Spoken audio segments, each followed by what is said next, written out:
Sir आपकी voice नहीं आ रही।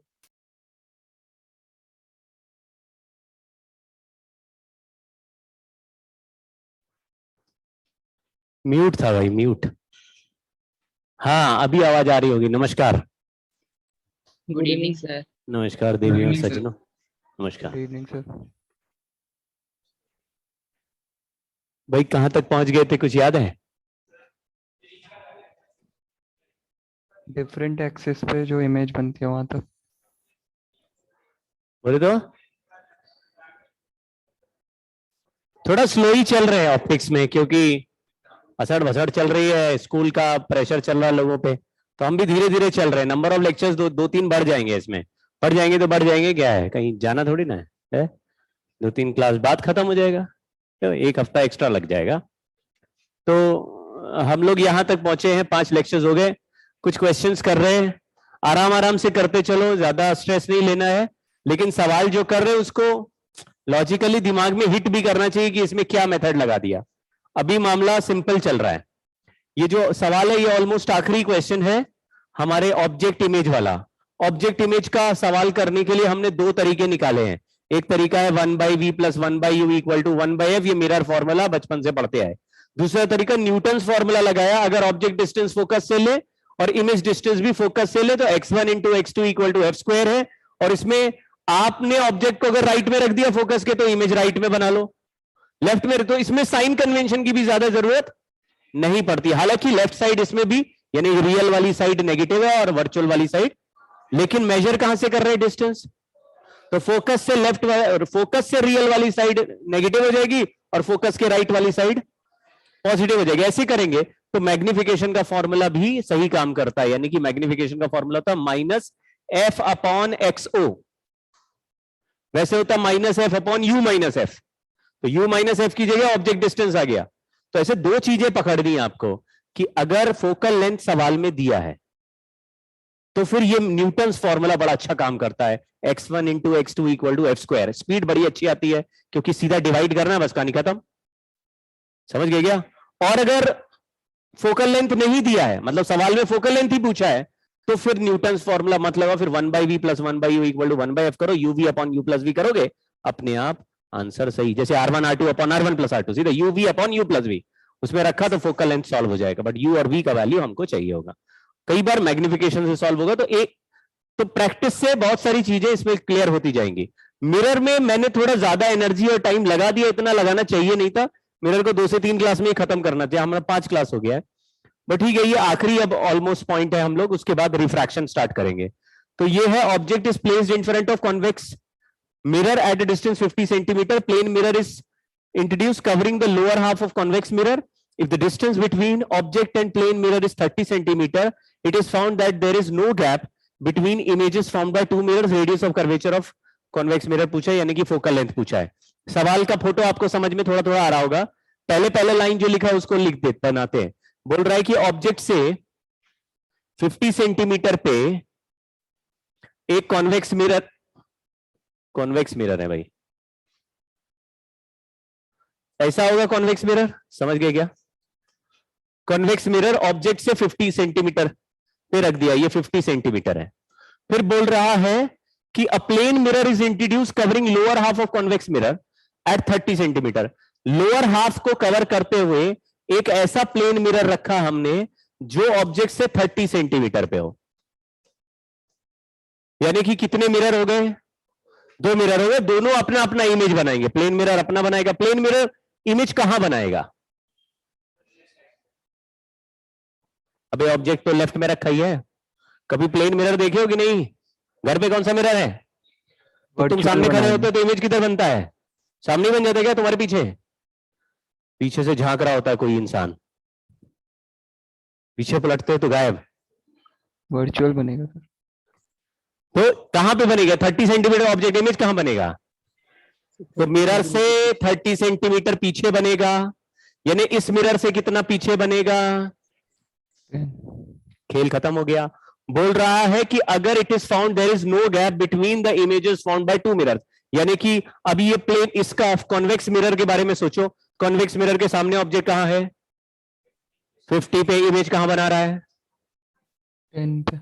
अरे माइनस नहीं बोलते, एक आदमी माइनस बोलता है सारे माइनस बोले, लल्लू हो गए तुम लोग, एक दूसरे की बात से आंसर देते हो।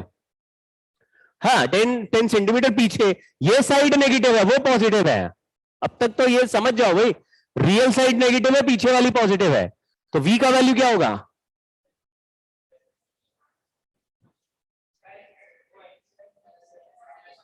अरे ये साइड पॉजिटिव है, लेफ्ट साइड नेगेटिव है। क्या कर रहे हो तुम लोग? रियल दुनिया, इंसिडेंट रे किधर से आएगा? ऐसे आएगा, तो पोल से ये साइड पॉजिटिव हो जाएगी और ये साइड नेगेटिव। ये तो 50 बार बात हो चुकी है अभी कि ऑब्जेक्ट डिस्टेंस अगर रियल है तो u नेगेटिव है, इमेज भी रियल है तो v भी नेगेटिव है, इधर बन गया है तो v पॉजिटिव है। इसमें फोकल लेंथ कैसा होगा, पॉजिटिव या नेगेटिव? पॉजिटिव क्यों? क्योंकि बोला कॉन्वेक्स मिरर है, पॉजिटिव ही रहता है, लेकिन अगर देखो तो फोकस भी राइट में ही आ रहा है, राइट में तो आएगा। फोकल लेंथ निकालना, फॉर्मूला क्या होता है फोकल लेंथ का? uv अपॉन, अभी सुताई होगी तुम लोगों की कस के, बोलो u की जगह क्या लिख दे? अरे v की जगह क्या लिख दे? अपॉन, ऊपर कितना हो गया? -500 हो गया, नीचे कितना हो गया? क्या आंसर आया? A option 12.5। अरे माइनस व कहां है? अरे ये फोकल लेंथ आया, पूछा क्या है सवाल? क्या कैसे निकाले? सर f/2 से r is equals to f/2। अरे 2f करो ना रे, 25। ये आंसर प्लस आया, इससे हमें क्या पता चला? कॉन्वेक्स मिरर ही है, प्लस आया इसका, इसमें क्या पता चला? इसमें सवाल में क्या लिखा है? Convex mirror. हमारा प्लस आंसर आ गया, वो क्या बता रहा है? कॉन्वेक्स में ठीक आ रहा है हमारा, प्लस कंफर्म कर रहा है ना ये प्लस आंसर कि हमारा कॉन्वेक्स आ रहा है। और ये आंसर भी, सवाल भी किसके लिए दिया था? कॉन्वेक्स के लिए दिया था, तो अपने आप जस्टिफाई करेगा जो आपको पता है, जो सीखा। इसमें कोई भी चीज डिफिकल्ट नहीं है भाई, आप लोग अगर ध्यान देंगे तो कुछ भी मुश्किल नहीं है। ऑब्जेक्ट अगर लेफ्ट में यानी रियल ऑब्जेक्ट है तो object distance negative, image left में बन गया यानी रियल इमेज है तो इमेज डिस्टेंस नेगेटिव, फोकस भी लेफ्ट में है तो फोकल लेंथ भी नेगेटिव, जो राइट में चला गया वो तो साइन उसके हिसाब से लिखो ना भाई, उसमें क्या दिमाग लगाना है? ठीक है, लेकिन थोड़ा अलर्ट रहना पड़ेगा ना कि फटाफट आंसर आए। फटाफट मतलब left side negative, right side positive है तो लेफ्ट में जो भी आता जा रहा है उसको नेगेटिव नेगेटिव रखते जाओ, राइट में आता जा रहा है उसको पॉजिटिव रखते जाओ। बोलिए समझ गए क्या? Yes sir. हाँ, अब वेलोसिटी ऑफ इमेज का सवाल कर ले रहे हैं। इसमें मामला दो तरह का बनेगा। अभी तक जो सवाल आए हैं उसमें हमेशा ऑब्जेक्ट प्रिंसिपल एक्सिस पे ही चलता है। अगर ऑब्जेक्ट प्रिंसिपल एक्सिस पे है तो इमेज कहां बनेगा? प्रिंसिपल एक्सिस पे बनेगा। अगर ऑब्जेक्ट प्रिंसिपल एक्सिस के ऊपर है तो इमेज कहां बनेगा? तो वो बोले दो तरह के इमेज होते हैं, एक वर्चुअल होता है, एक रियल होता है। रियल बनेगा तो उल्टा बनेगा, तो ऑब्जेक्ट प्रिंसिपल एक्सिस के ऊपर रख दिया तो रियल इमेज नीचे बनेगा, अगर वर्चुअल इमेज हुआ तो वो ऊपर बनेगा।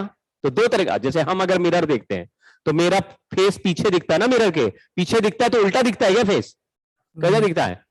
सीधा दिखता है ना। तो वर्चुअल इमेज हमेशा कैसा होता है? सीधा होता है। और रियल इमेज होगा तो वो उल्टा हो जाएगा। रियल इमेज सेम साइज में बनती है तो वो दिखती नहीं, मतलब उसके लिए हमको स्क्रीन चाहिए। खैर, वेलोसिटी ऑफ इमेज के लिए मैंने आपको क्या बोला, अभी तक जो सवाल आए हैं उसमें ऑब्जेक्ट चलता है प्रिंसिपल एक्सिस पे। ऑब्जेक्ट अगर प्रिंसिपल एक्सिस पे चलेगा तो इमेज किधर चलेगा? वो भी चलेगा प्रिंसिपल एक्सिस पे। तो ऑब्जेक्ट भी प्रिंसिपल एक्सिस पे, इमेज भी प्रिंसिपल एक्सिस पे। ये हम पहले सीखेंगे, लेकिन उसके बाद ये भी सीखेंगे कि अगर ऑब्जेक्ट प्रिंसिपल एक्सिस पे नहीं चले, टेढ़ा चले, टेढ़ा, तो दो कंपोनेंट हो जाएंगे, एक प्रिंसिपल एक्सिस के पैरेलल और दूसरा प्रिंसिपल एक्सिस के। तो अभी हम जो पहला केस सॉल्व कर रहे हैं उसमें ऑब्जेक्ट किधर चल रहा है? पैरेलल टू प्रिंसिपल एक्सिस या अलोंग प्रिंसिपल एक्सिस। अगर टेढ़ा चला तो दो कंपोनेंट हो जाएंगे, तो फिर परपेंडिकुलर वाला वेलोसिटी भी इमेज का निकालना पड़ेगा। अभी हम पहले कौन सा निकाल रहे हैं, आप समझ गए? अभी तक ऑब्जेक्ट के सवाल कैसे आए? चलने वाले ऑब्जेक्ट प्रिंसिपल एक्सिस के अलोंग चलता है, प्रिंसिपल एक्सिस पे होता है और ऐसे चलता है। इमेज भी प्रिंसिपल एक्सिस पे होता है, प्रिंसिपल एक्सिस पे ही चलता है। सीधा सीधा सवाल। लेकिन टेढ़ा चला तो दो कंपोनेंट हो जाएंगे। तो प्रिंसिपल एक्सिस वाला कंपोनेंट ऐसे ही सॉल्व करेंगे जैसे प्रिंसिपल एक्सिस वाला कर रहे हैं, ठीक है। तो वैसे कितने वेलोसिटीज होंगे ऑब्जेक्ट के पास? दो हो सकते हैं, एक प्रिंसिपल के पैरेलल और प्रिंसिपल एक्सिस के परपेंडिकुलर। हम पहले कौन सा सॉल्व कर रहे हैं? पैरेलल वाला, ठीक है। तो हमने बोला VO, VI and VMR velocities along principal axis। पहला केस, केस 1, ठीक है। ये इसलिए पहले और ज्यादा बार बार चिल्ला चिल्ला के मैं बता रहा हूं क्योंकि आज तक यही सवाल आया, 3-4 बार सवाल आ चुका है, यही आया है, ठीक है। तो इसमें कोई भी कंफ्यूजन नहीं होना चाहिए, बहुत ही अच्छे से ये फॉर्मूला याद होना चाहिए। लेकिन डिफिकल्टी लेवल बढ़ा दिया इस बार, तो हम क्या करेंगे? पोपट हो जाएगा। तो फिर हम दूसरा केस भी कर लेंगे जिसमें ऑब्जेक्ट अगर टेढ़ा चलेगा, जिसका एक कंपोनेंट प्रिंसिपल एक्सिस के परपेंडिकुलर हुआ, तो वेलोसिटी का आंसर फिर कैसे निकाले, ठीक। लेकिन उसमें कितने कंपोनेंट हो सकते हैं? प्रिंसिपल एक्सिस के पैरेलल वाला ऐसे ही सॉल्व होगा उसमें भी।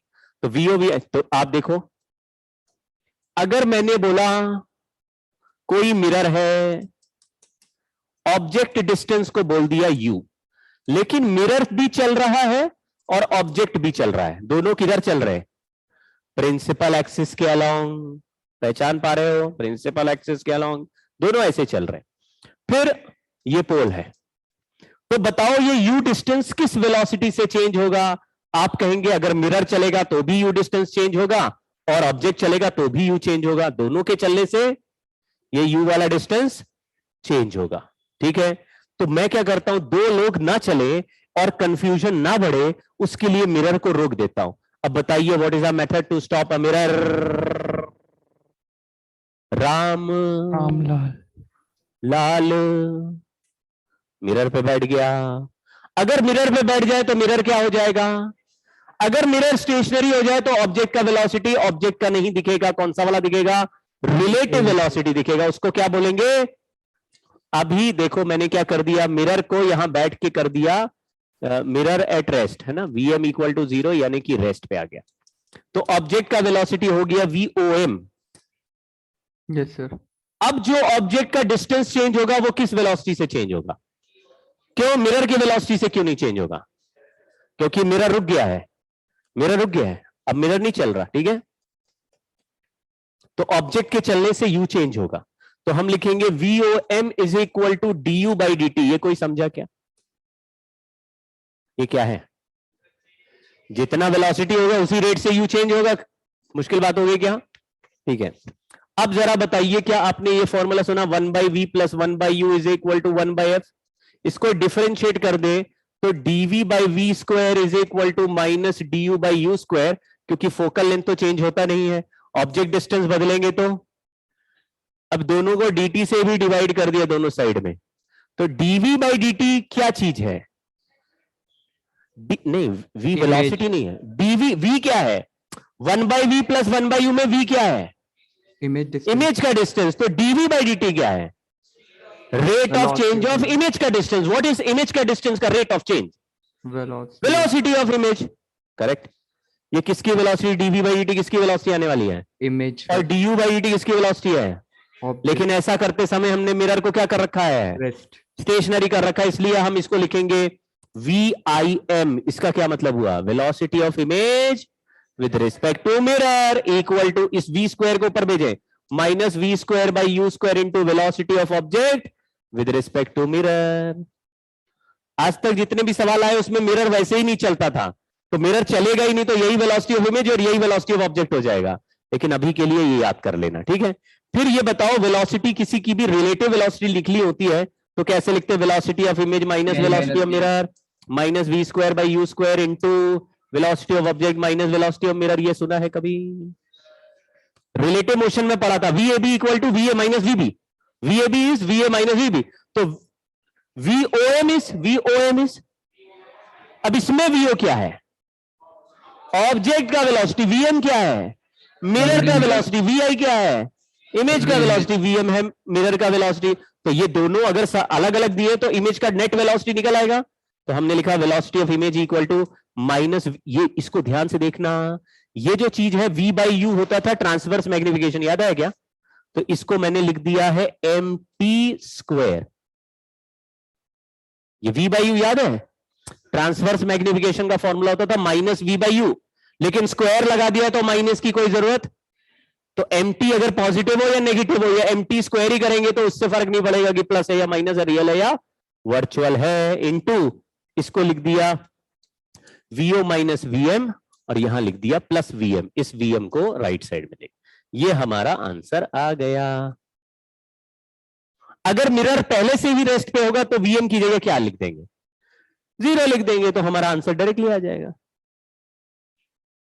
अच्छा, ये आपको पता है कि mt का formula minus v by you था या minus f upon u minus f था या माइनस f अपॉन xo था, कुछ याद आया Yes, क्या? यस सर याद है। तो इन वैल्यूज को जो दिए होंगे उनको फट फट रखेंगे, mt आ जाएगा, mt का वैल्यू या स्क्वायर के साथ लिखेंगे तो हमको फैक्टर आ जाएगा, उसको ऑब्जेक्ट की वेलोसिटी से मल्टीप्लाई करेंगे तो इमेज का वेलोसिटी आ जाएगा। बहुत तेजी से लोग कर लेते हैं।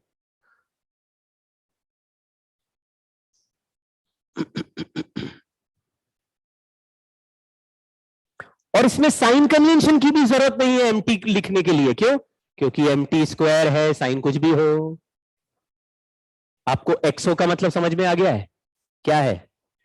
Object distance from focus. Focus, तो ऑब्जेक्ट डिस्टेंस जो दिया रहेगा उसको फोकस से निकाल पाओगे, प्लस या माइनस, उसमें साइन कन्वेंशन की कोई जरूरत, जैसे ऑब्जेक्ट मिरर से 30 सेंटीमीटर पे है और फोकल लेंथ 10 सेंटीमीटर सामने है तो 20 हो गया ना यार ऑब्जेक्ट डिस्टेंस फ्रॉम फोकस, इसमें साइन क्या कर लगाओगे, और f अपॉन 20 करा तो मैग्निफिकेशन आ गया, उसका स्क्वायर वहां रख दो, साइन की भी जरूरत नहीं पड़ेगी क्योंकि होल स्क्वायर लगा हुआ है।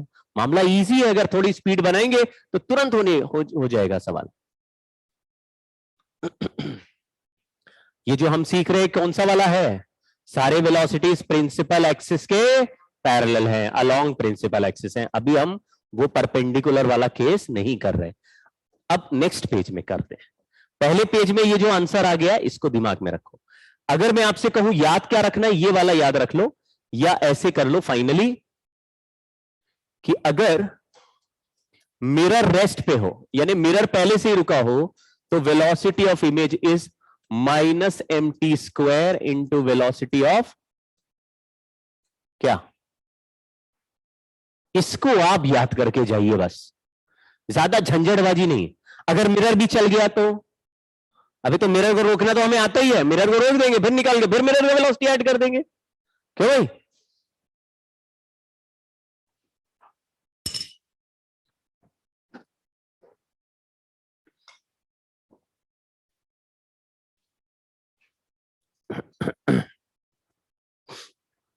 अब हमारा नेक्स्ट पॉइंट है, अभी दोनों तरह के सवाल हम करेंगे, लेकिन अब देखो मिरर के परपेंडिकुलर ऑब्जेक्ट कैसे चलता है। मान लो कि ऑब्जेक्ट किसी, ये पॉइंट ऑब्जेक्ट है, प्रिंसिपल एक्सिस से किसी HO हाइट पे है, HO is height of object, और ये ऐसे किसी वेलोसिटी v से चल रहा है और यहां कोई एंगल थीटा गिवन है। इसका फॉर्मूला डिराइव नहीं कर रहे, केवल प्रोसेस डिस्कस कर रहे हैं, क्योंकि ये आज तक आया, क्योंकि मामले में बहुत फफूंद है तो इसलिए आज तक नहीं आया है। फिर भी इसका मैं सवाल आपको सॉल्व करके बताऊंगा। आपको फॉर्मूला याद करके नहीं जाना, केवल प्रोसेस पकड़ के जाना है कि क्या हो रहा है, क्योंकि जब सवाल आएगा तो ऑन द स्पॉट सॉल्व हो जाएगा। आप फॉर्मूला रट के जाएंगे, बहुत दिमाग में स्पेस खा जाएगा, फॉर्मूला बड़ा बनता है तो उसको याद करने की जरूरत नहीं है। आप प्रोसेस सीख लीजिए, जब आएगा प्रोसेस लगा दे। तो ये हाइट ऑफ ऑब्जेक्ट है, इसके हिसाब से कहीं ना कहीं इमेज भी बन रहा होगा। अच्छा बताओ, अगर इसके दो कंपोनेंट हैं, ये v पैरेलल है और ये v परपेंडिकुलर है, तो इमेज के कितने वेलोसिटीज बनेंगे? इमेज का भी यहां कोई हाइट बनेगा, इमेज के भी दो वेलोसिटीज बनेंगे, एक v पैरेलल और एक v परपेंडिकुलर। v पैरेलल वाला अभी हम निकाल चुके हैं, वो ऊपर लिखा है, तो इमेज का पैरेलल वेलोसिटी उसी मेथड से निकल आएगा। पैरेलल मतलब प्रिंसिपल एक्सिस के पैरेलल वाला, वो उससे निकल आएगा, ठीक है। लेकिन ये परपेंडिकुलर वाला वेलोसिटी दिख रहा है। अब मैं आपको एक चीज बोलता हूं, आप मुझे बताना समझ में आया क्या? v परपेंडिकुलर ऑब्जेक्ट के लिए, for object v perpendicular is dHO/dt। ये क्या लिखा, समझ में आया? Rate of change of height of object is perpendicular velocity of object, यानी कि ये जो भी कंपोनेंट होगा इससे ऑब्जेक्ट की हाइट बदल रही होगी, ठीक है। और अगर वेलोसिटी ऑफ इमेज का परपेंडिकुलर कंपोनेंट चाहिए तो for image v perpendicular dash equal to dHI/dt। ये कोई समझा क्या? अगर हाइट ऑफ इमेज मेरे पास हो और मैं उसको डिफरेंशिएट कर दूं, हाइट ऑफ इमेज मेरे पास हो और हम उसको डिफरेंशिएट कर दें तो dHI/dt आ जाएगा। वो कौन सा वाला वेलोसिटी ऑफ इमेज हो जाएगा? हाइट किधर होता है? हाइट प्रिंसिपल एक्सिस के परपेंडिकुलर है, तो वेलोसिटी भी। और पैरेलल वाली वेलोसिटी कैसे निकालेंगे? वो तो ऑलरेडी हो चुकी है, this velocity is parallel to, ये तो ऑलरेडी हो चुकी है, उसमें नहीं कुछ सॉल्व करेंगे, करेक्ट। उसके लिए कौन सा वेलोसिटी पैरेलल वाला ऑलरेडी है, इसको VO ले लेंगे, उससे VI का पैरेलल वाला कंपोनेंट आ जाएगा, समझ गए। अब हम कौन सा कंपोनेंट निकालना चाहते हैं, लेकिन परपेंडिकुलर कंपोनेंट को क्या लिख रहे हैं, ठीक है। अब इसका फॉर्मूला बना नहीं रहे, अब जो मेन फॉर्मूला है वो देखो, height of image divided by height of object equal to magnification होता है, ये कुछ सुना है आपने? इसको मैं -V/U लिख रहा हूं या F/U - लिख रहा हूं, ये कोई समझा? Yes sir. तो हाइट ऑफ इमेज को क्या लिखेंगे? -F/U - into height of object. अब इसमें बताओ वेरिएबल कितने हैं? ये एक वेरिएबल है, ये तो हमें पता लगाना है। इसमें कितने वेरिएबल हैं? दो, कौन कौन से? U और HO। U और HO। HO का डेरिवेटिव को ऑब्जेक्ट का वेलोसिटी लिखने वाले हैं, वो वहां से निकल के यहां आएगा। तो मैं अगर इसको डिफरेंशिएट करूं बच्चों, तो मैंने इसलिए लिखा कि डिफरेंशिएट वही का वही करेंगे, आप फंक्शन वही का वही करेंगे, हम घर से याद करके नहीं जाएंगे, क्योंकि डिफरेंशिएशन तो हम कभी भी कर लेंगे, ठीक है। तो देखो जरा, यहां लिखा dHI/dt, लेकिन यहां पे F तो डिफरेंशिएट होगा नहीं, बचा कौन? हाँ, तो अभी लिखा F/U - इंटू dHO/dt। क्या ये वैल्यू हमको ऑलरेडी ऑब्जेक्ट का परपेंडिकुलर वेलोसिटी से ये वैल्यू आ जाएगा? This is what is this? Velocity of object perpendicular to principal axis. क्या वहां पे कंपोनेंट लेने से ये वेलोसिटी आ चुका है? इसका वैल्यू यहां रख पाएंगे? U और F दिया होगा सवाल में। दूसरा देखो ध्यान से, इसको डिफरेंशिएट करें अभी, तो ये हो जाएगा F into HO upon U - F का whole square into DU/dt, plus हो जाएगा। इसका क्या मतलब है, थोड़ा ध्यान दो, ये U - F का पावर -1 है, -1 का डिफरेंशिएशन क्या होगा? -1 इंटू दिस का पावर -2। -2 का मतलब ये नीचे उतर के 2 हो जाएगा, -1 बाहर आ जाएगा, कुछ समझे क्या? अगर मैं बोलूं x का पावर -1 का डिफरेंशिएशन करो तो क्या होगा? -1 इंटू एक्स का पावर -2, यही तो होगा। तो -2 को क्या लिखोगे? 1/x² लिखोगे ना। तो मैंने -1/x² लिख दिया, तो माइनस का प्लस हो गया, और आगे इसको डिफरेंशिएट नहीं किया, ये यहां हो गया था। तो आप प्रोडक्ट रूल में एक बार में एक ही डिफरेंशिएट करते हो, कुछ याद है क्या? तो इसको डिफरेंशिएट किया तो इसको नहीं किया, फिर इसको u को किया तो h को नहीं किया, आगे du/dt लिख दिया, करेक्ट। तो अब इसका इतना याद रखने की हमको जरूरत है क्या? अगर आ ही गया डिफरेंशिएशन तो हम कर देंगे। मेरा यह मानना है कि ये आएगा नहीं, ठीक है, लेकिन फिजिक्स तो फिजिक्स है, समझ रहे हैं। कोई पूछ ही ले तो क्या बहुत ही अनयूजुअल चीज है कि अरे नहीं नहीं ये तो आउट ऑफ सिलेबस हो गया, जब यहां तक सिलेबस है तो ये भी सिलेबस ही है, ठीक है। तो इसलिए मैंने बता दिया है, but please do not remember this result. आपको ये रिजल्ट ऑलरेडी पता है क्या? तो आपको ये भी पता चल जाएगा भाई, इसमें डिफरेंशिएट करेंगे अपने आप आंसर आ जाएगा। हाइट का रेट ऑफ चेंज आ गया, मतलब परपेंडिकुलर वेलोसिटी आ गई। पैरेलल वेलोसिटी ऑलरेडी पता, परपेंडिकुलर भी आ जाए, दोनों को स्क्वायर करके ऐड कर दो तो टोटल वेलोसिटी आ जाएगा, समझ गए क्या? दोनों को स्क्वायर करके ऐड कर दो तो टोटल स्पीड आ जाएगा। किसका स्पीड आ जाएगा? इमेज का स्पीड आ जाएगा, ठीक है। अभी पहले दो सवाल करेंगे प्रिंसिपल एक्सिस के अलोंग वाले, लेकिन एक सवाल पहले लल्लू छाप है, उसको देखो। नहीं ये तो लल्लू छाप नहीं है, तो अच्छा सवाल, बहुत जल्दी करेंगे है ना, बताओ मुझे फोकल लेंथ कितना दिया है, मेन बात पढ़ो, कितना दिया है फोकल लेंथ 12 दिया, ऑब्जेक्ट कहां रखा है, कॉनकेव मिरर, फोकल लेंथ 12 है और ऑब्जेक्ट रखा है 20 पे, फोकस से कितना दूर है 8। अब f अपॉन एक्सओ करो, कितना हुआ, f है 12, एक्सओ है 8, 12 अपॉन 8 करो, कितना हुआ 3/2, ये मैग्निफिकेशन हो गया। फिर इस सवाल में मिरर नहीं चल रहा, तो हमने क्या लिखा था, इमेज का velocity is minus mt square object का वेलोसिटी। अभी mt का वैल्यू हमने कितना निकाला, -12/8 का स्क्वायर इंटू ऑब्जेक्ट का वेलोसिटी विच इज 4 सेंटीमीटर पर सेकेंड। इमेज का वेलोसिटी चाहिए, बोलो क्या लिखें,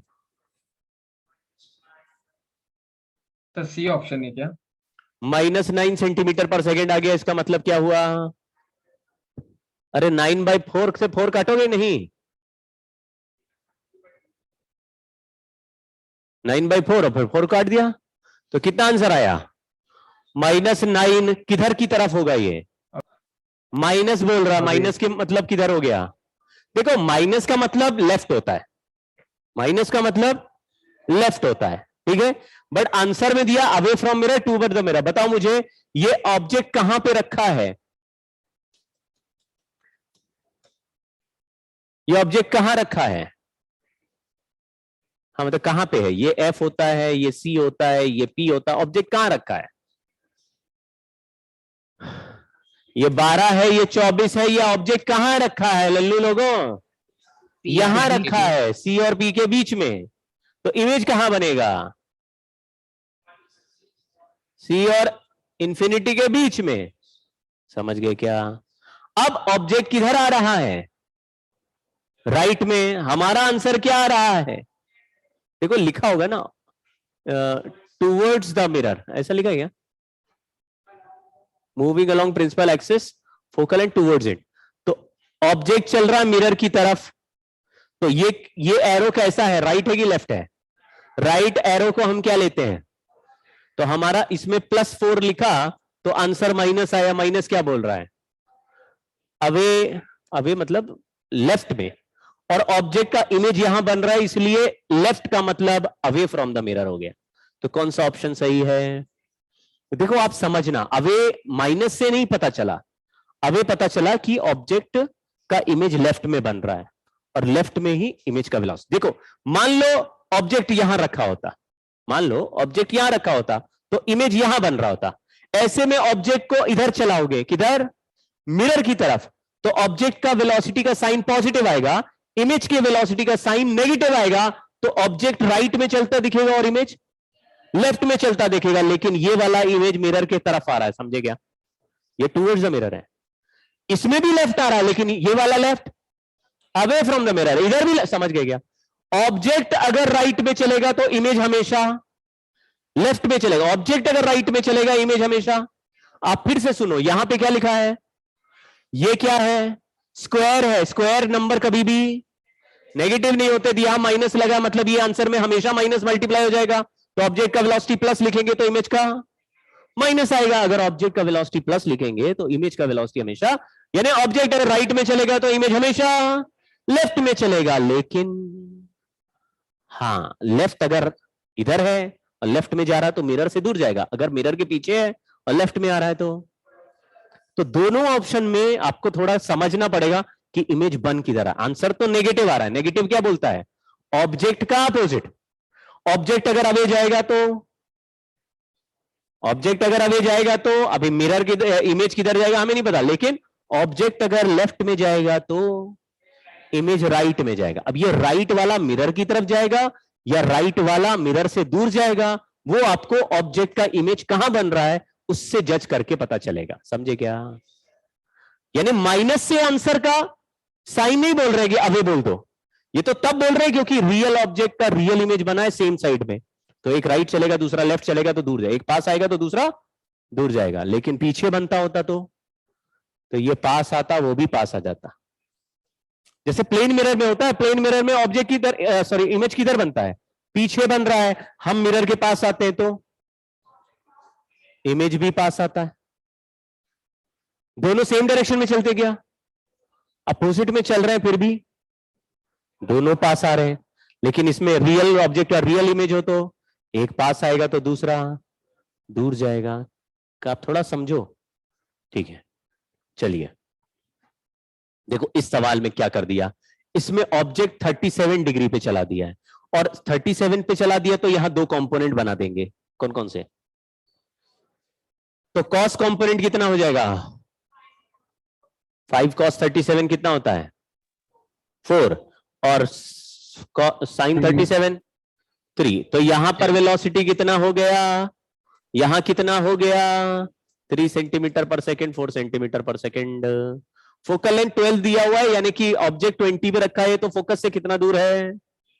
तो ये सवाल अभी अभी हम सॉल्व कर चुके हैं। ये 4 दिया था पिछले सवाल में भी, और ये 8 ही दिया था। तो मैग्निफिकेशन कितना आया था बच्चों? -f/xo, यानी -12/8, यानी -3/2। अभी इसका स्क्वायर करो, तो इमेज का वेलोसिटी आया -mt² इंटू ऑब्जेक्ट का वेलोसिटी। बोलो, -9/4 इंटू 4 कितना आया? -9 सेंटीमीटर पर सेकेंड आया। यहां पे कहीं इमेज बनेगा, इधर चल रहा होगा 9 से। अभी जो किया था वही सवाल है, फोटो बस उल्टा बन गया। तो ये 9 सेंटीमीटर चल रहा है, ये हमने पहला वेलोसिटी निकाला। पहला वेलोसिटी कौन सा निकाला?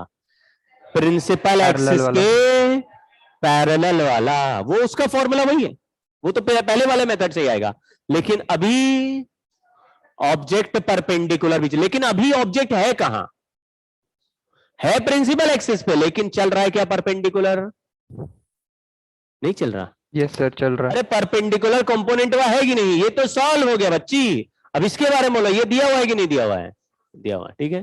तो ये वाला वेलोसिटी को हम क्या लिखेंगे?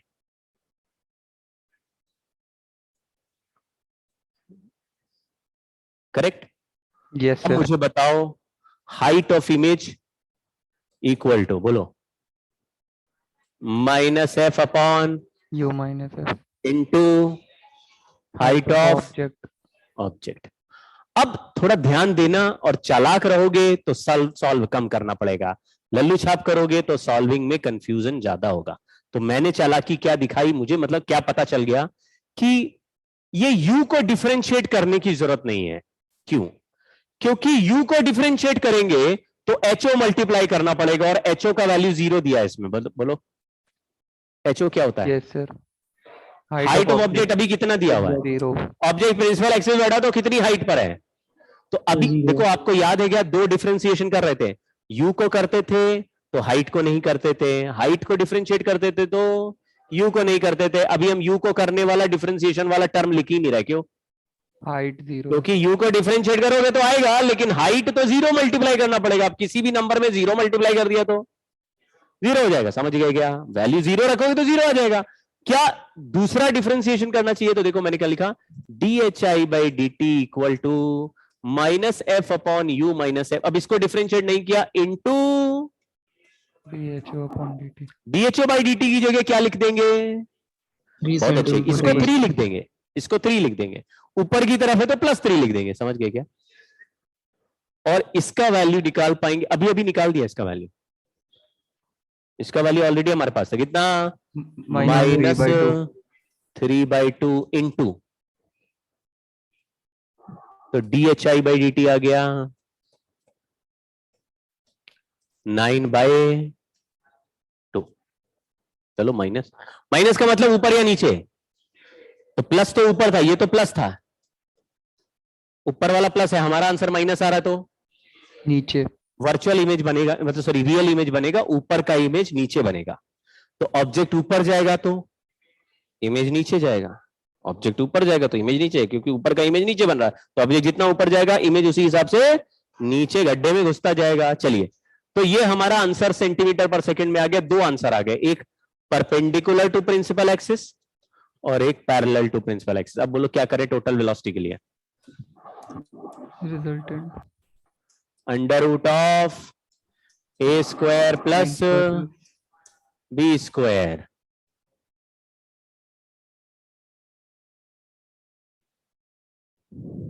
ये वाला आ जाएगा। 9 बाहर आ गया और 1 + 1/4 हो गया, तो 9/2√5 दिखा गया।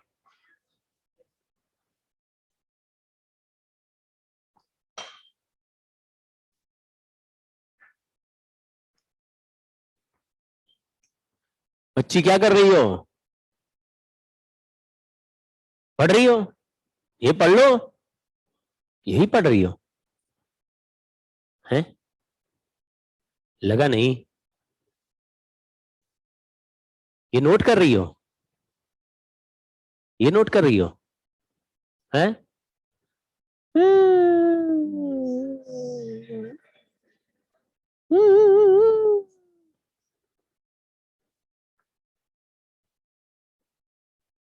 इतना तो मैंने लिखा नहीं जितना उसकी नोटबुक में लिखा दिख रहा है। आप लोगों को कुछ समझ में आया ये? लेकिन परपेंडिकुलर वाले को बस फॉर्मूला तो आपको पता है, मैग्निफिकेशन का, height of image upon height of object is transverse magnification. वो फॉर्मूला लिखो, उसमें जो वेरिएबल है डिफरेंशिएट कर दो और फिर वैल्यू घुसा घुसा के आंसर निकाल दो। बट ऑब्जर्वेशन क्या है वो पकड़ लेना। क्या ऑब्जर्वेशन है? परपेंडिकुलर वाला सवाल आज तक चला नहीं है। ऊपर से एनसीईआरटी में ये भी मेथड गलती दिया है। कौन सा वाला? जो पैरेलल वाला भी, वो लल्लू हो गए। पैरेलल वाला मेथड भी गलती दिया है। देखो वो क्या करते हैं, मतलब उन्होंने क्या कर, एवरेज मेथड दे दिया, एवरेज वेलोसिटी निकालने का कर दिया। क्या करा? बोला ऑब्जेक्ट 30 सेंटीमीटर पे रखा है तो इमेज का वेलोसिटी बताओ। ऑब्जेक्ट चल रहा 5 सेंटीमीटर पर सेकंड से, समझिए क्या बोला? ऑब्जेक्ट 30 सेंटीमीटर पे रखा है और ऑब्जेक्ट चल रहा 5 सेंटीमीटर पर सेकंड से, तो इमेज का वेलोसिटी बताओ। तो आपको ऑब्जेक्ट डिस्टेंस दे दिया यानी यू दे दिया, तो f upon you minus F solve हो गया। उसका होल स्क्वायर करो इंटू वेलोसिटी ऑफ ऑब्जेक्ट, 5 रखोगे आंसर आ जाएगा। तरीका यही था। लेकिन उन्होंने क्या कर दिया, उन्होंने बोला ऑब्जेक्ट 30 सेंटीमीटर रखा है, वेलोसिटी 5 सेंटीमीटर पर सेकंड, यानी 1 सेकंड में ऑब्जेक्ट कितना चलेगा? 5 सेंटीमीटर। तो ऑब्जेक्ट 30 से उठ के कहां जाएगा? 25 पे या 35 पे, डिपेंड करता किधर चल रहा है। तो ऑब्जेक्ट 30 पे था तो इमेज निकाल लिया कहां बन रहा है। फिर 25 पे आ गया तो फिर इमेज निकाल लिया कहां पे है। अब दो इमेज के बीच में इमेज का डिस्प्लेसमेंट आ गया, 1 सेकंड का डिस्प्लेसमेंट आ गया, तो मान लो 7 सेंटीमीटर इमेज खिसक गया, तो उन्होंने वेलोसिटी ऑफ इमेज क्या लिख दिया? 7 सेंटीमीटर पर सेकंड। 1 सेकंड में 7 सेंटीमीटर चला, 7 सेंटीमीटर पर सेकंड। क्या गलत है इसमें? जब आप 1 सेकंड का इंटरवल पे सॉल्व करते हैं तो वो इंस्टेंटेनियस वेलोसिटी, वो 1 सेकंड का एवरेज वेलोसिटी होता है, क्योंकि 1 सेकंड के बीच में भी वेलोसिटी हजारों बार बदल सकती है। समझ गए क्या? 1 सेकंड के इंटरवल में कितने इंस्टेंट्स होते हैं? इनफाइनाइट। 1 सेकंड के इंटरवल यानी 2 सेकंड से 3 सेकंड के बीच में कितने इंस्टेंट्स हैं? हजारों इंस्टेंट्स हैं। हर मोमेंट में वेलोसिटी बदल सकती है और ऑब्वियसली अलग होगी। 30 पर वेलोसिटी अलग होगी, वो 29 सेंटीमीटर पे आएगा तो अलग होगी, समझ गए? 30 पे अलग होगी, 29.9 पर भी अलग होगी, 29.8 पे भी अलग होगी। हर फ्रैक्शन ऑफ सेंटीमीटर पर वेलोसिटी बदल रही होगी। उन्होंने क्या बोल दिया? ये इस सेकंड की इतनी वेलोसिटी हो। समझ गए क्या? जब आप बड़े इंटरवल के लिए एक वेलोसिटी बोलते हैं तो वो किस वेलोसिटी का नाम, उसका क्या होता है? Average velocity. इंटरवल के लिए एक वेलोसिटी बोलते हैं, बदलते हुए सिचुएशन में you present a velocity as constant velocity, it is called average value. समझ गए? तो ये वाला मेथड किसके लिए काम करेगा? एवरेज। यानी सवाल में अगर ऐसा दिया है कि पार्टिकल का एवरेज वेलोसिटी इमेज का बताओ, तो तुम बोलोगे किस इंटरवल के लिए सॉल्व करना है, तो बोलेगा मान लो 10 मिनट में एवरेज वेलोसिटी बताओ। तो 10 मिनट पहले कहां था, 10 मिनट बाद कहां है, वो 2 पोजीशन हो गया और 2 पोजीशन का 2 इमेज आ गया, उसको 10 मिनट से डिवाइड कर दो, डिस्प्लेसमेंट अपॉन टाइम आ जाएगा। क्या पहचान गए क्या बोला? लेकिन ऐसा हम लोग करते नहीं है। ये देखो ये सवाल, ये वही लॉजिक पर बेस्ड सवाल है। लिखा है image of object approaching a convex mirror of radius of curvature 20 metre along its optical axis is observed to move from 25.3 meter to 50/7 meter in 30 seconds.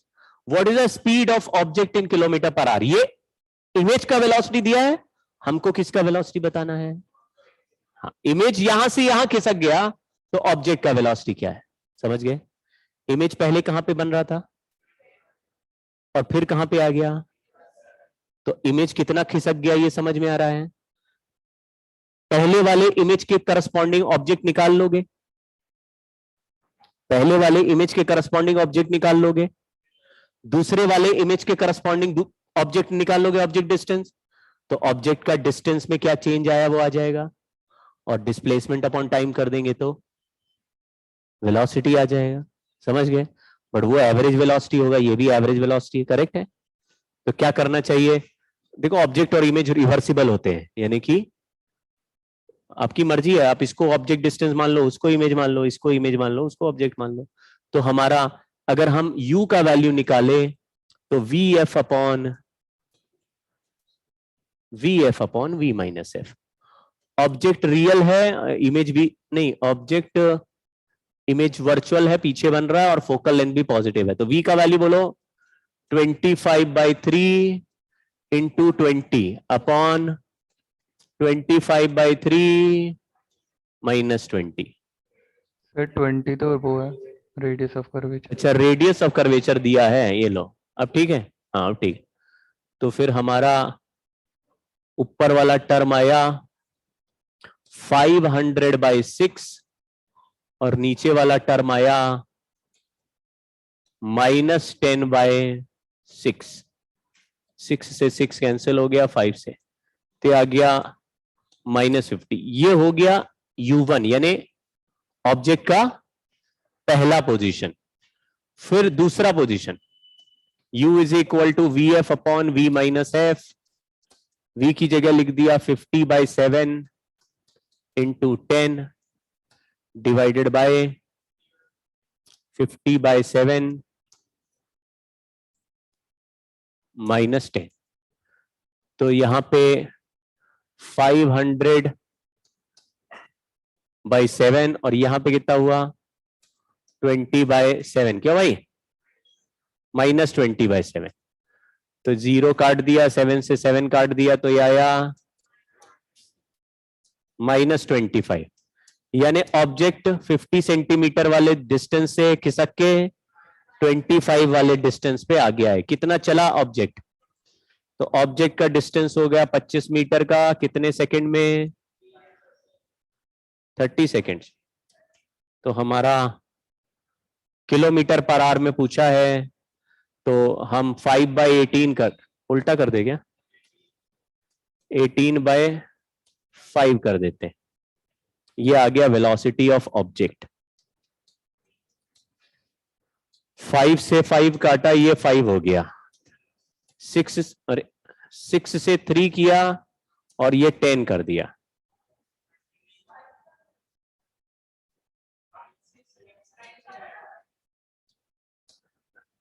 कुछ आ नहीं रहा मुझे, आंसर क्या आ गया, 3 आ गया। 3 तो सही आंसर लग रहा है। इंटीजर टाइप सवाल होता तो ये बहुत अच्छा आंसर है। कुछ समझ में आया क्या? अभी इसमें क्या हम देखो, हमने डिफरेंशिएट क्यों नहीं किया, क्योंकि अगर 2 पोजीशन ऑफ ऑब्जेक्ट या 2 पोजीशन ऑफ इमेज के करस्पॉन्डिंग पूछेगा तो वो एवरेज मेथड से आपको निपटा देना है। ऐसा ही तरीका एनसीईआरटी में दिया है। लेकिन obviously instantaneous velocity of image पूछा तो वो समझ रहे, वो भी पूछा गया है। तो ऐसा मत सोचना कि सर वो तो एनसीईआरटी में दिया नहीं, वो पूछ भी नहीं रहे, वो भी पूछ रहे हैं, तो डिफरेंशिएशन से ही सॉल्व करना होगा। करेक्ट है क्या? अब हमारा रिफ्रैक्शन सॉल्व करेंगे। रिफ्रैक्शन बहुत ही सिंपल कॉन्सेप्ट है। थोड़ा थोड़ा आपको आइडिया है कि लाइट रे अगर एक मीडियम से दूसरे मीडियम में एंटर करती है तो उसका पाथ थोड़ा सा बदल जाता है। ऐसा हमने देखा है कि किसी कंटेनर में पानी भर दे तो कंटेनर का उसका बेस ऐसे थोड़ा उठा हुआ दिखाई देता है और थोड़ा टेढ़ा दिखाई देता है, मतलब बहुत सारे चेंजेस वेरिएशन हमें होते हैं। या फिर हमने कभी देखा होगा, स्लैब का एक्सपेरिमेंट किया होगा लैब में, तो स्लैब रख के और इधर 2 पिन लगाओ, दूसरे फेस से वही 2 पिन देखो तो अलग लाइन पे दिखाई देते हैं। ऐसा कभी किया है? तो प्रिज्म रखते ना, बीच में प्रिज्म रखते हैं। प्रिज्म में किया है? हाँ हाँ, तो प्रिज्म वाला भी होता है और स्लैब वाला भी होता है, वैसा 2 तरह के है ना। तो वो सारे रिफ्रैक्शन के कॉन्सेप्ट अब हमको पढ़ने हैं। रिफ्रैक्शन के पहला जो कॉन्सेप्ट है वो रिफ्रैक्टिव इंडेक्स है। रिफ्रैक्टिव इंडेक्स को मैंने n या म्यू, ऐसे दो सिंबल से रिप्रेजेंट करेंगे तो ऐसा कंफ्यूज नहीं होना, कभी मैं एन लिख दूंगा, कभी म्यू लिख दूंगा, कभी क्वेश्चन में एन आएगा, कभी म्यू आएगा। रोने लगोगे क्या? दूसरा बैच रोने लगा सर ये क्या, कभी एन लिख देगा मेरे, तो आप भी सवाल में जैसा आ रहा वैसे लिख रहे। ठीक है, ये हो गया under root of mu r और ई आर। ये कौन सा वाला है? रिलेटिव परमिटिविटी और relative permeability. Relative permittivity dielectric constant होता है, ये मीडियम पे डिपेंड करता है, ये भी मीडियम पे डिपेंड करता है। हालांकि ये जो रिफ्रैक्टिव इंडेक्स है इसको हम C बाय VM भी लिखते हैं, यानी speed of light in vacuum divided by speed of light in the medium. अब जिस मीडियम का रिफ्रैक्टिव इंडेक्स है उसी मीडियम में स्पीड लिखनी पड़ेगी। स्पीड वैक्यूम में ज्यादा होती है, बाकी सब मीडियम में कम होती है, तो C के वैल्यू से ये वैल्यू छोटा होगा, तो रिफ्रैक्टिव इंडेक्स का आंसर हमेशा 1 से बड़ा आएगा। समझ गए क्या? हमेशा 1 से बड़ा आएगा। एक टर्म होता है रिलेटिव रिफ्रैक्टिव इंडेक्स, मैंने इसको लिख दिया N12 लिख दिया, मान लो N12 मतलब refractive index of 1 with respect to medium 2, इसका मतलब है N1 अपॉन N2। जैसे रिलेटिव वेलोसिटी निकालते तो N1 माइनस N2 या V1 माइनस V2, अभी इसमें क्या लिख रहे हैं? N1 अपॉन N2, इसमें रेशियो लेंगे तो ये हो जाएगा C upon V1 upon C upon V2, यानी आंसर उल्टा चलेगा V2 बाय V1।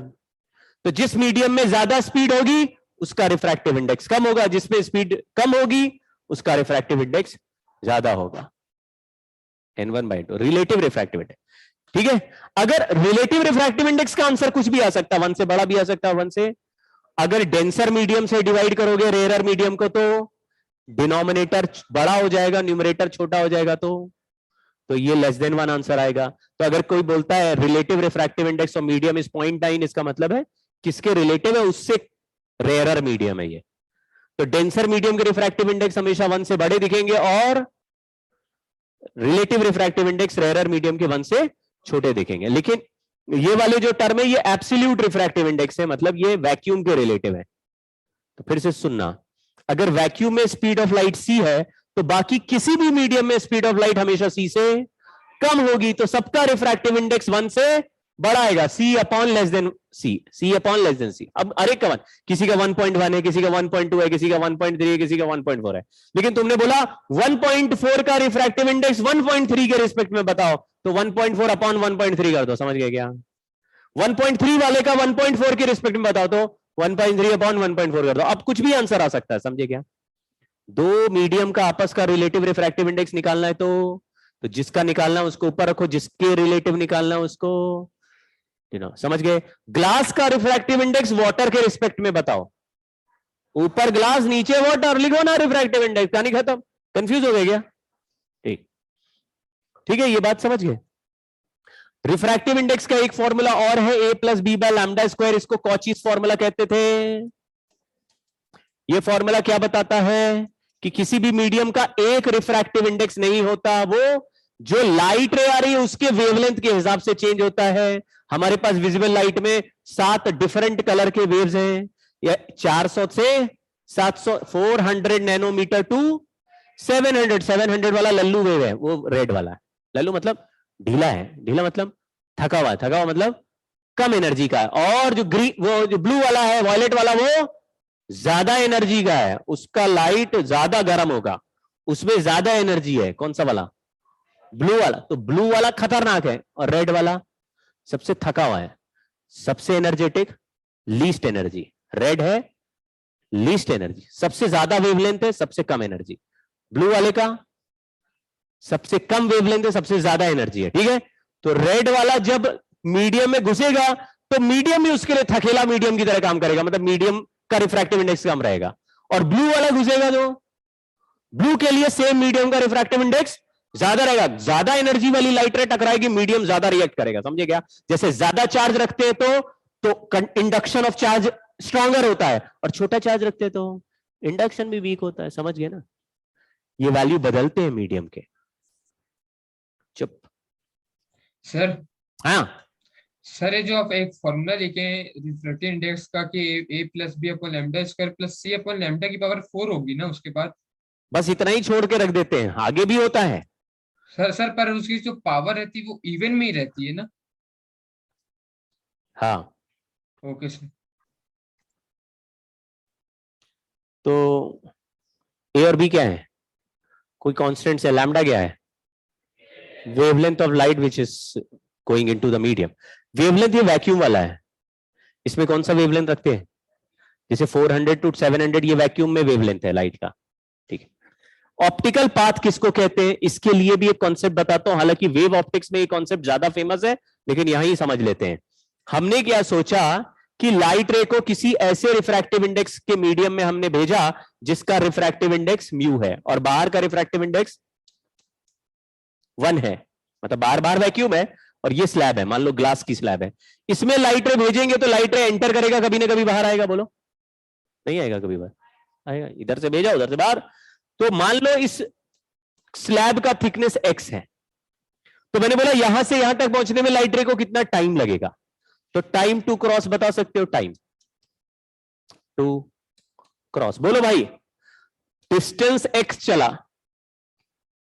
लेकिन स्पीड है c बाई म्यू, ये कैसे आया समझो, वेलोसिटी का किसी भी मीडियम में जो वैल्यू है वो c बाई म्यू है, ये समझ गए, देखो ये c by v is equal to mu है, तो म्यू नीचे भेजा, vm ऊपर भेजा, तो velocity of light in a medium is, अब मैं समझ गए क्या, जैसे वैक्यूम में स्पीड ऑफ लाइट कितना है, c है या 3 इंटू 10 का पावर 8 है, मैंने बोला एक ऐसा मीडियम है जिसका रिफ्रैक्टिव इंडेक्स 1.3 है, तो उसके अंदर स्पीड कितनी होगी, तो उसको 1.3 से डिवाइड कर दो, किसी का रिफ्रैक्टिव इंडेक्स 1.5 है तो कितनी होगी, डिवाइड बाय 1.5 कर दो, 1.7 है तो रिफ्रैक्टिव इंडेक्स 1.7 से डिवाइड कर दो, तो उस मीडियम में स्पीड आ जाएगी, ठीक है।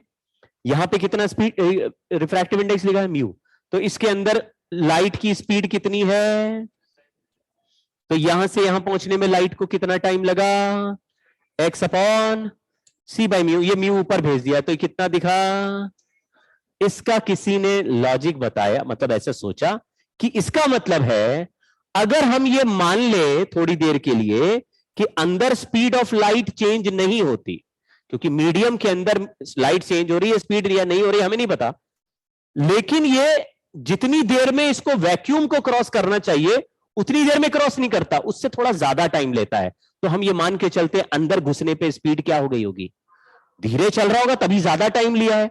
तो आपको इस पिक्चर को, इस रिजल्ट को देख के ऐसा लगेगा कि अगर अंदर का स्पीड c ही मान ले तो ये x डिस्टेंस कितने डिस्टेंस के इक्विवेलेंट दिखाई दे रहा है, देखो म्यू एक्स बाई सी है, मतलब इतना ही टाइम c स्पीड से कवर करने में कितना डिस्टेंस कवर हो जाएगा।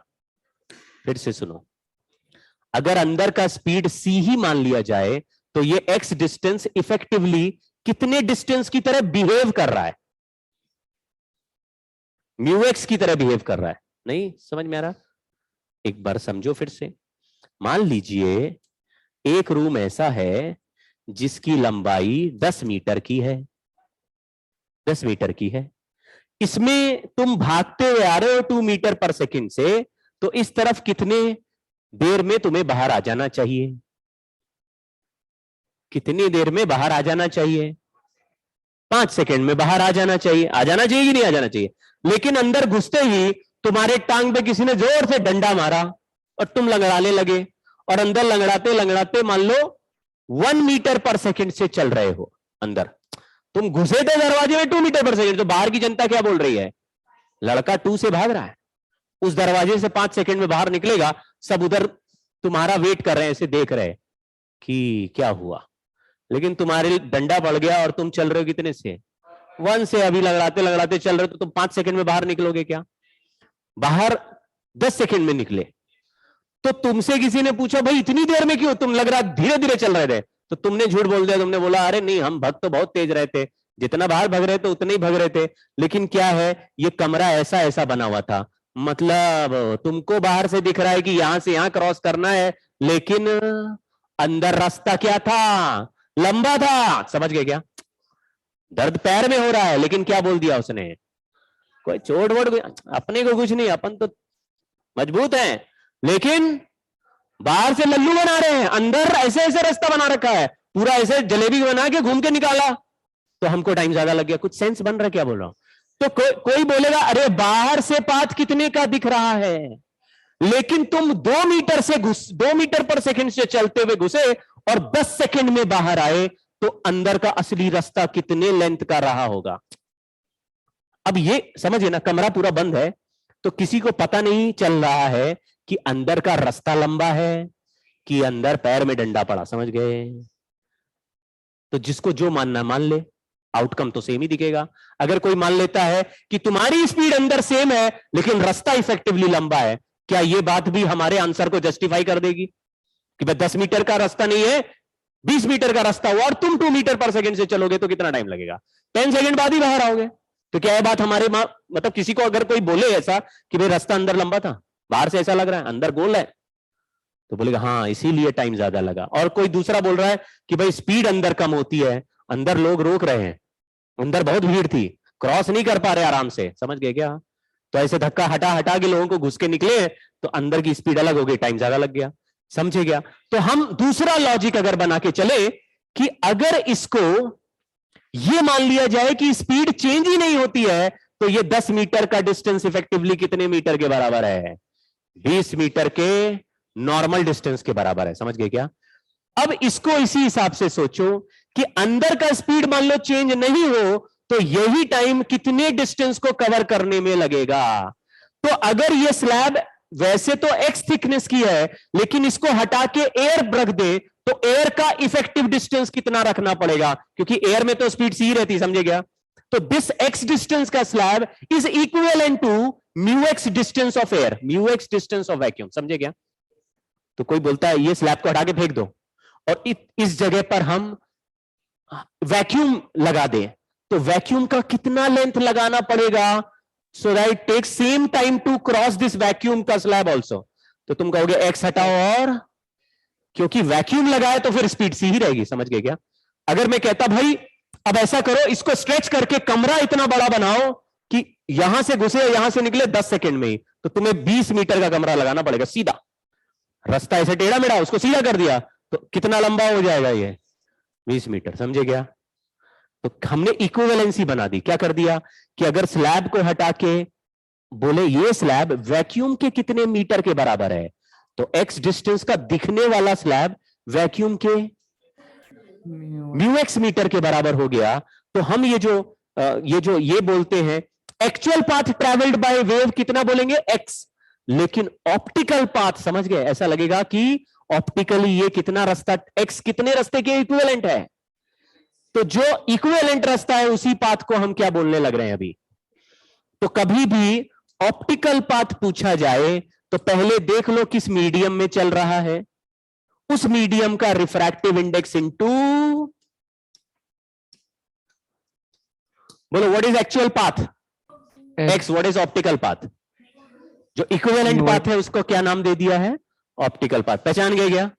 तो मामला तो बहुत सिंपल है, फॉर्मूला तो अगर किसी मीडियम में 1 किलोमीटर चले तो ऑप्टिकल पाथ उस मीडियम में क्या हो गया, बोले यार उस मीडियम का रिफ्रैक्टिव इंडेक्स अगर पता रहता तो 1 किलोमीटर से मल्टीप्लाई कर दो, ऑप्टिकल पाथ आ गया। पहचान गए, फॉर्मूला पकड़ लोगे। इसका यूज वेव ऑप्टिक्स में भी होगा, वहां पे रिकॉल करेंगे, फॉर्मूला यही रहेगा, ठीक है, गड़बड़ नहीं है।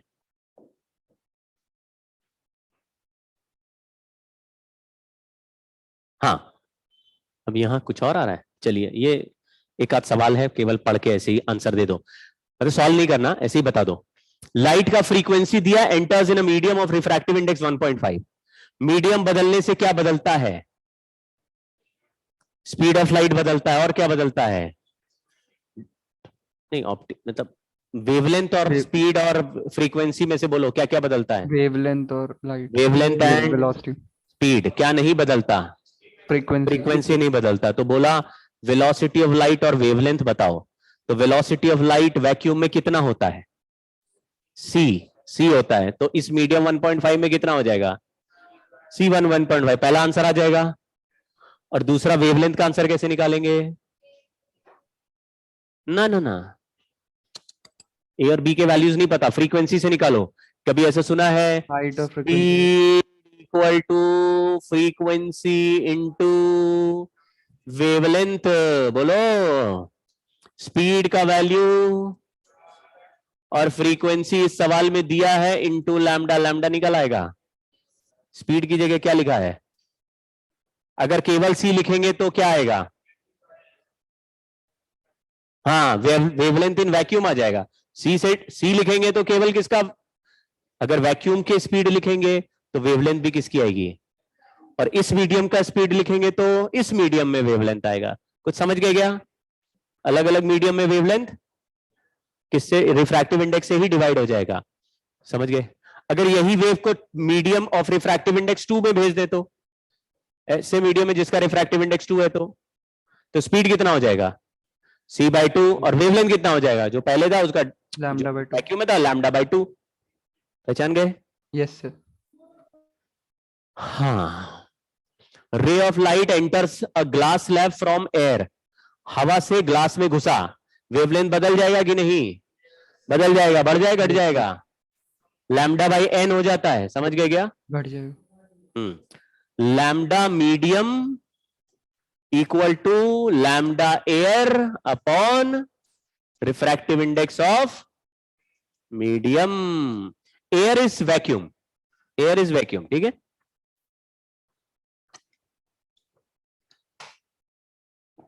तो बोलो, वेवलेंथ डिक्रीजेस। पहला सही हो गया, बाकी कुछ सही नहीं लग रहा। क्यों भाई? यस। चलिए ये सवाल करते हैं, बहुत ही जल्दी से करेंगे। सामने देखो, सामने बच्चियों, ए से बी लाइट रे जा रहा है। ए से ओ जाएगा, फिर ओ से बी जाएगा। ए से ओ का लेंथ निकाल सकते हो।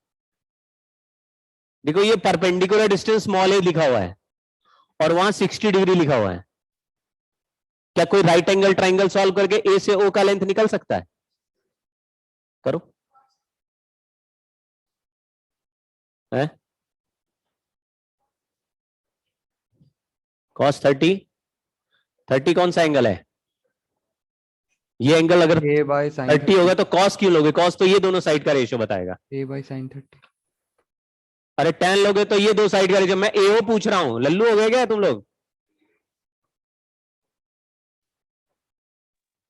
2a, बहुत अच्छे। अगर यहां पे तुमने 30 लिखा और ये सामने वाला साइड है तो साइन का रिजल्ट बनाना पड़ेगा। यहां 60 लिखा तब cos का बनाना पड़ेगा। ये एओ का लेंथ हाइपोटेनस है और ये बेस है 60 डिग्री के ट्राइंगल का। तो cos 60 equal to base upon AO का वैल्यू कितना आया? ए वैसे cos 60। हाँ, a बाई cos 60 करेंगे तो कितना आ जाएगा? 2a आ गया। ये हुआ a से o का रास्ता। ऐसे o से b का रास्ता बना सकते हैं। ये कितना लेंथ दिया है? बी और 30 डिग्री है। ये भी राइट एंगल ट्राइंगल दिख रहा है, यहां भी cos 30 हो जाएगा। क्या लिखेंगे? Sir b upon cos cos 30 equal to b upon OB।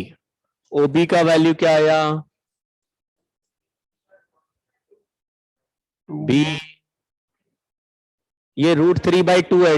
2 ऊपर चला गया, √3 नीचे आ गया। 2 आ गए। अब आंसर कैसे निकालेंगे?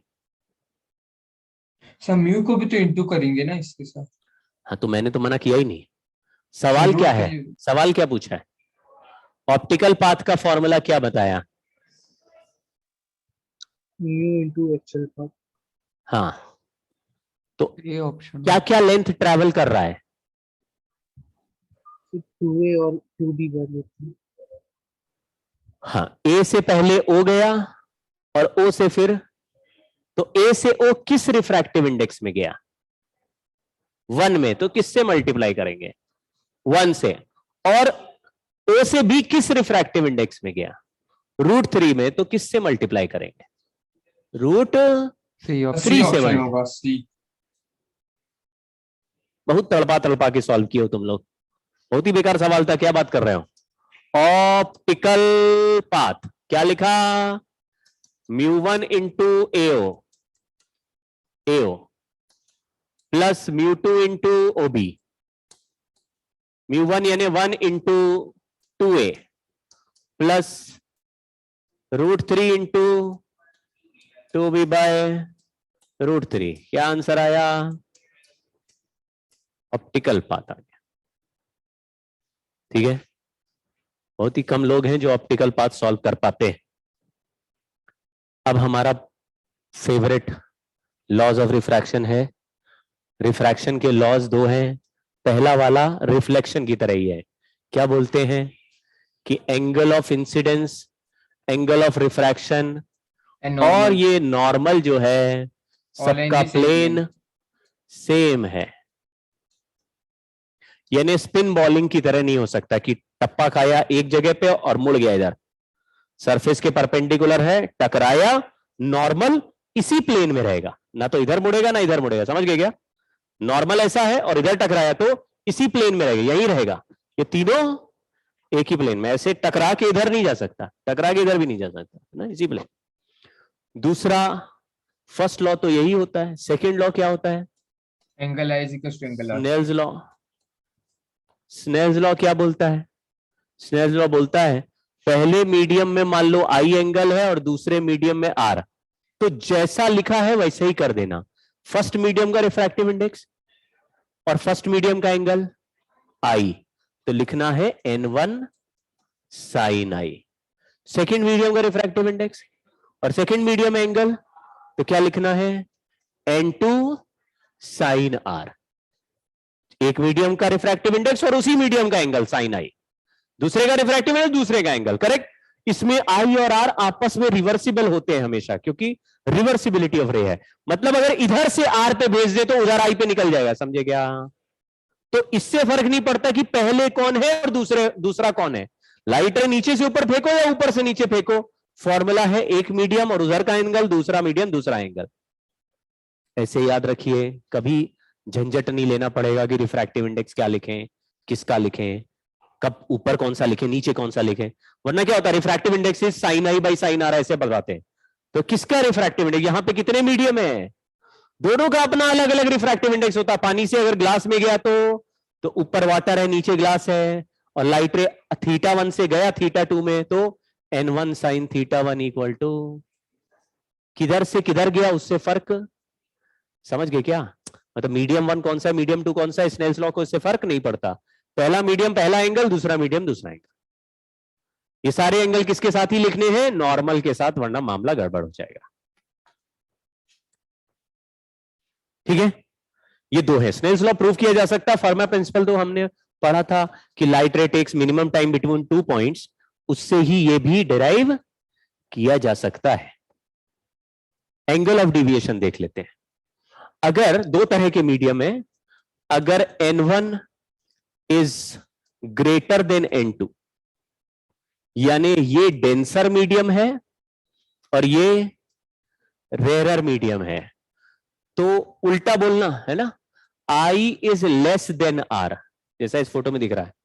मतलब रिफ्रैक्टिव इंडेक्स ज्यादा होगा तो एंगल छोटा होगा, और दूसरे मीडियम में जिसमें रिफ्रैक्टिव इंडेक्स कम होगा तो एंगल बड़ा हो जाएगा अपने आप। बड़े रिफ्रैक्टिव इंडेक्स में एंगल कम रहेगा और कम रिफ्रैक्टिव इंडेक्स में एंगल बड़ा होगा। ये ऐसे हो गया। तो लाइट रे आई एंगल पे भेजा और आर एंगल पे जा रहा है, तो ओरिजिनल डायरेक्शन से थोड़ा डिविएट हो गया। ये फोटो उतना, एक मिनट इससे कर देते हैं। लाइट रे आया आई पे और गया कहां, क्यों क्यों क्यों, हाँ, तो लाइट रे के ओरिजिनल डायरेक्शन से जितना पाथ भटक गया उसको क्या बोल देंगे? Angle of deviation. कुछ फर्क नहीं पड़ा, बहुत ही झंडू है ये।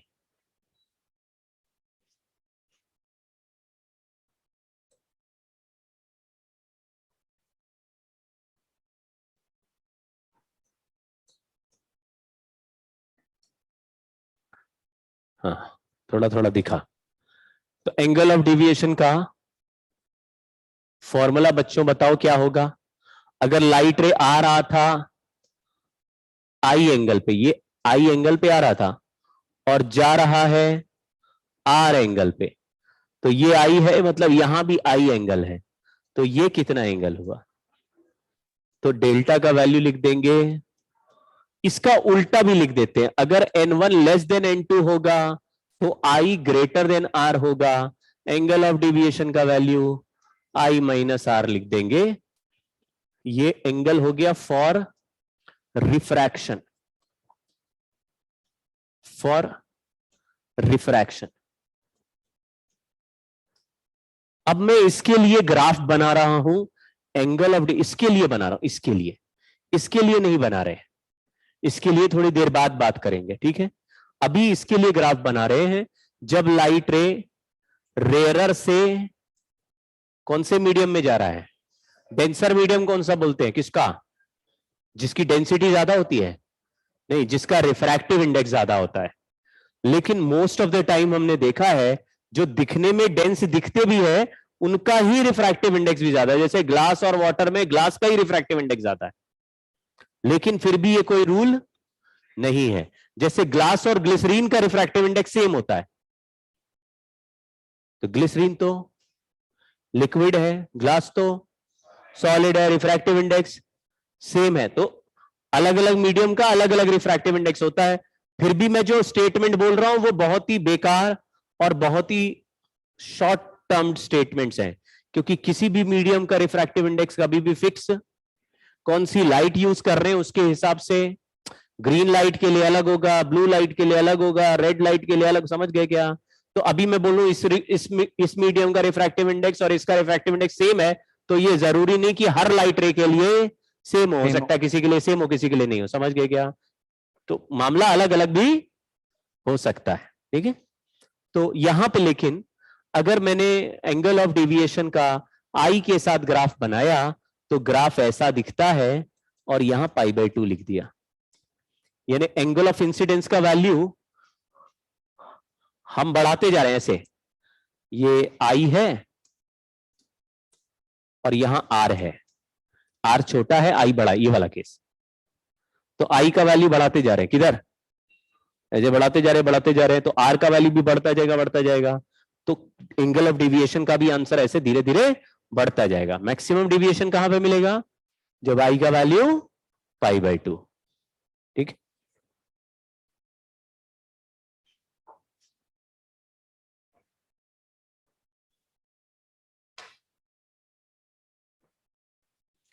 ठीक है, स्नेल्स लॉ केवल हमने पढ़ा है। किसी भी चैप्टर में, इस ऑप्टिक्स में किसी भी पार्ट में दो तरह के सवाल होते हैं, कौन से दो? ऑब्जेक्ट इमेज वाले। लेकिन ऑब्जेक्ट इमेज वाले सवाल केवल कौन से रेस के लिए वैलिड होते हैं? पैरा एक्सियल रेस के लिए। पैरा एक्सियल रेस की क्या खास बात होती है? स्मॉल एंगल, उसमें एंगल बड़े Small स्मॉल होने curvature चाहिए रहता है। और प्रिंसिपल एक्सिस या पोल के बिल्कुल आसपास टकराना चाहिए, यानी स्मॉल अपर्चर होता है। और क्या खास बात होती है? ऑब्जेक्ट इमेज के सवाल जो पैरा एक्सियल रेस के लिए होते हैं उनमें ऑब्जेक्ट इमेज का एक फॉर्मूला होता है, यूवी फॉर्मूला टाइप का। जैसे मिरर में क्या था?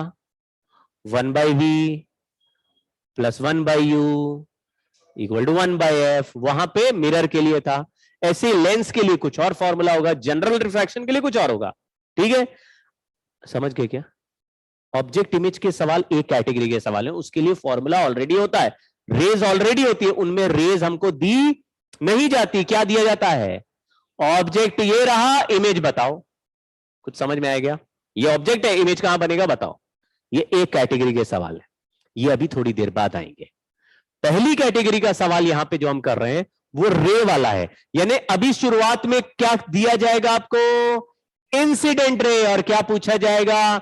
रिफ्रैक्टेड रे कितने एंगल पे गया, रिफ्रैक्टेड रे का कितना डेविएशन हो गया, 2 रिफ्रैक्शन के बाद रेस किधर जाएगा, 3 रिफ्रैक्शन के बाद रेस किधर जाएगा, बीच में रिफ्लेक्ट हो गया तो रे का क्या होगा। खेल समझ गए? इसमें ऑब्जेक्ट इमेज निकालना। तो जब भी रे वाले सवाल होते हैं तो मेरे पास कोई फॉर्मूला, यूवी का कोई फॉर्मूला, 1/v 1/u इस तरह का कोई फॉर्मूला नहीं होता, केवल एक ही साथी होता है। वो जैसे पहले कौन सा साथी था? I = R। हर सवाल में क्या करते थे? आई इज इक्वल फिर कुछ ट्राइंगल या ज्योमेट्री कुछ स्क्वायर रेक्टेंगल बना के फिर हम लोग बाकी एंगल निकाल देते थे। याद है क्या? इधर से टकराया, इधर से टकराया, ऐसे निकल गया, यहां का एंगल निकाला, वहां का एंगल निकाला, वहां का एंगल निकाला, फिर इधर का सॉल्व किया। तो इसमें दो ही सहारे हैं। तो if incident ray is given, तो कुछ भी सवाल हो हमारे पास दो प्रोसेस ही है, मतलब दोनों साथ चलते हैं। एक स्नेल्स लॉ लगाओ भाई, और दूसरा जियोमेट्री लगाओ भाई। जियोमेट्री मतलब जैसे ट्राइंगल बन गया तो तीनों एंगल का सम,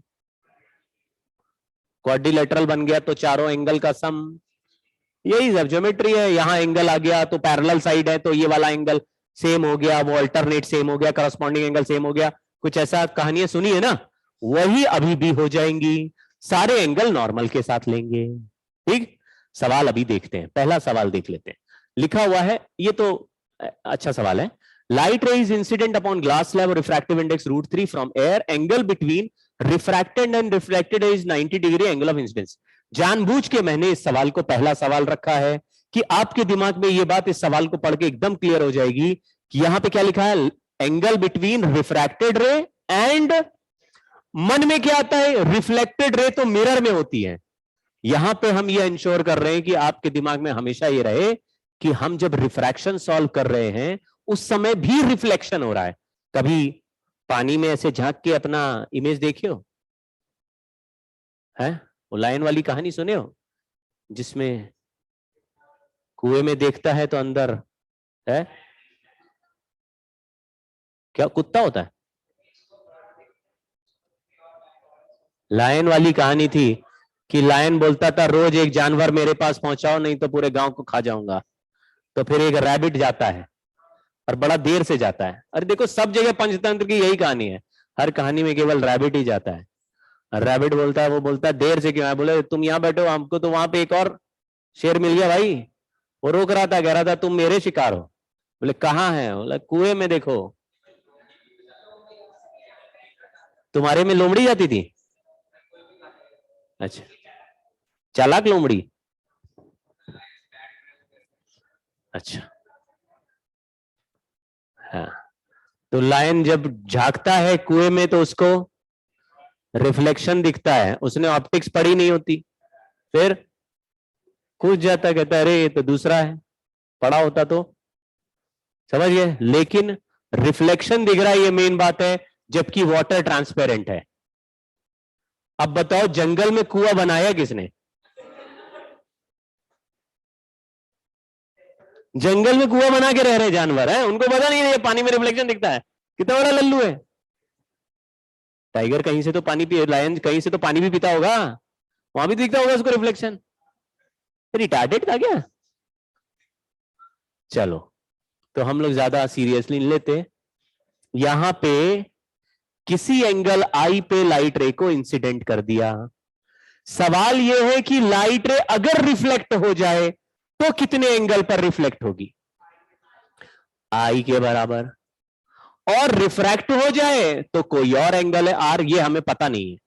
लेकिन रिफ्रैक्टिव इंडेक्स कितना दिया है बोल रहा है, लेकिन कंडीशन क्या है? रिफ्लेक्टेड रे और रिफ्रैक्टेड रे के बीच में 90 डिग्री है। आपको ये अभी मानना है अपने मन में कि हर ट्रांसपेरेंट सरफेस पे लाइट रे टकराएगा तो रिफ्लेक्ट और रिफ्रैक्ट दोनों ही होता है।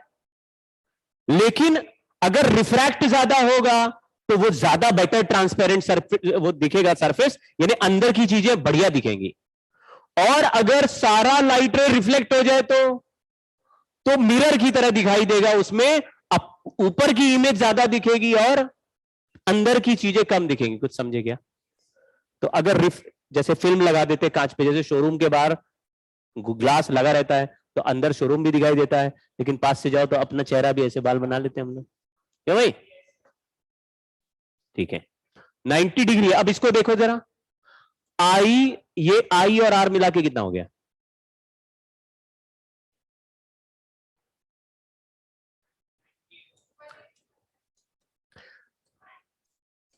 तो आर का वैल्यू कितना हो गया?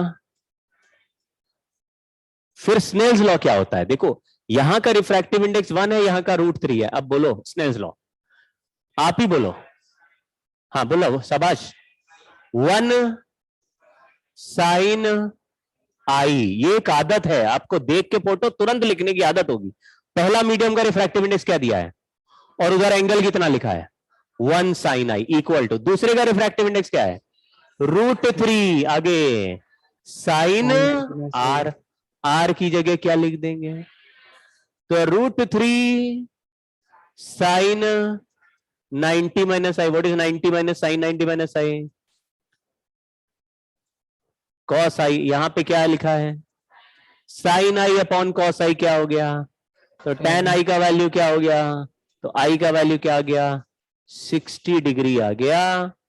यानी लाइट रे अगर 60 डिग्री पर इंसिडेंट करोगे इस बाउंड्री पे, तो रिफ्लेक्टेड और रिफ्रैक्टेड के बीच में कितना एंगल होगा? ठीक है, अपने को ये बात समझा दी है कि जब हम रिफ्रैक्शन पढ़ रहे हैं उसका मतलब एब्सेंस ऑफ रिफ्लेक्शन नहीं है। जब हम रिफ्रैक्शन पढ़ रहे, रिफ्लेक्शन पढ़ रहे थे, उसका मतलब एब्सेंस ऑफ रिफ्रैक्शन नहीं है। वहां पे रिफ्लेक्शन पढ़ रहे थे, वहां भी रिफ्रैक्शन हो रहा था, और जहां पे रिफ्रैक्शन पढ़ रहे हैं यहां पर भी। तो आगे आने वाले कई सवाल में बोलेगा 2 इमेज बनानी है, तो तुम कहोगे 2 कहां से? एक ही तो लाइट जा रही है, तो रिफ्रैक्ट होगी या रिफ्लेक्ट होगी? ना ना, रिफ्लेक्शन से भी इमेज बन सकता है और रिफ्रैक्शन से भी। लेकिन रिफ्लेक्शन वाला तो सिंपल रिफ्लेक्शन वाला कॉन्सेप्ट जो अभी पढ़ चुके हैं कि अगर कर्वेचर हुआ तो यूवी वाला मेथड से कर देंगे, अगर प्लेन हुआ तो प्लेन मिरर वाला। समझे क्या? थोड़ा थोड़ा। समय समाप्ति की घोषणा हो चुकी है। नमस्कार। सर इसकी रिकॉर्डिंग पोर्टल पे होगी ना? इसकी रिकॉर्डिंग हो रही है सर पोर्टल पे आएगी ना? पोर्टल पे नहीं है पिछले क्लास की क्या? सर आ रही है पोर्टल पे अब तो। इसकी डलवा देंगे, बोल देंगे। Okay sir.